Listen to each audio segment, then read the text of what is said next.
Qubanı çox sevirəm. Ora səfərim həm ziyarət, həm də ticarətdir. Orada tələbəmiz var. Əvvəlcə yolun qırağında doyunca tut yedim. Tut ağacını burada bastıranın da atasına rəhmət oxuya-oxuya. Sonra getdik şəhərin mərkəzindəki Azərbaycan-Türkiyə qardaşlıq parkında. Mütləqdir ki, həmişə mən ora gedəndə orada bir çay içim. Termosumu özümlə götürürəm.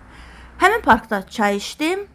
Qubadan aldığım bükməklə, Quba şirniyyatından. Parkı da gözəl-gözəl çəkdim. Başqa paylaşmamda geniş paylaşmışam park haqqında. Sonra üz tutduq, tələbəmizi də götürüb Xınalıq yoluna ki, bir tikə çörək yeyək, bir qırıq istirahət edək. Siz Allah havaya baxın. Belə havada gözəldir. Belə videoda baxmaq çox gözəldir. Maşında videonu çəkmək çox gözəldir, romantikdir. Amma orada olmağı təsəvvürünüzə gətirin. Bir soyuq hava var idi ki, getdik məkana çatdıq, heç kəs yox, hava soyuq. Mən məcbur oldum ki, tezcə çadırı qurum. Uşaq çox üşüyürdü ki, çadırda heç olmasa biraz isinsin. Başqa heç nə eləmək mümkün deyildi. Bazarlıqlarımız hamısı elə ortalıqda qaldı. Çünki hava yağışdı, çisəkli.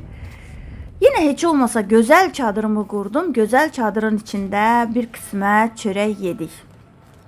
Amma istədiyim kimi heç nəyi təşkil eləyə bilmədim də. Yəni mən başqa cür düşünürdüm.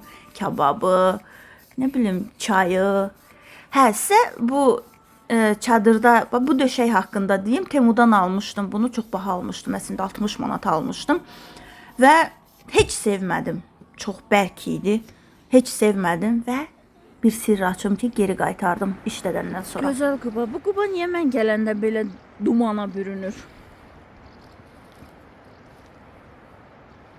Bu çaya düşmüşdüm bir dəfə. Heç nə. Deyindim. Məcbur olduq ki, geri qaydaq. Çünki keçən il mən burada selə düşmüşdüm. Biz oradan çıxa bilmirdik. Selə görə neçə saat orada məcbur olduq, bir yerdə qaldıq. Bu görüntüləri də tez-tez görüntüyə verirəm, görəsiniz. Amma təəssüratı çox gözəldir, həqiqətən. Düzdür, istirahətimiz istədiyimiz kimi alınmadı. Amma təəssüratı gözəldir. Sizə də xoş istirahətlər arzulayıram.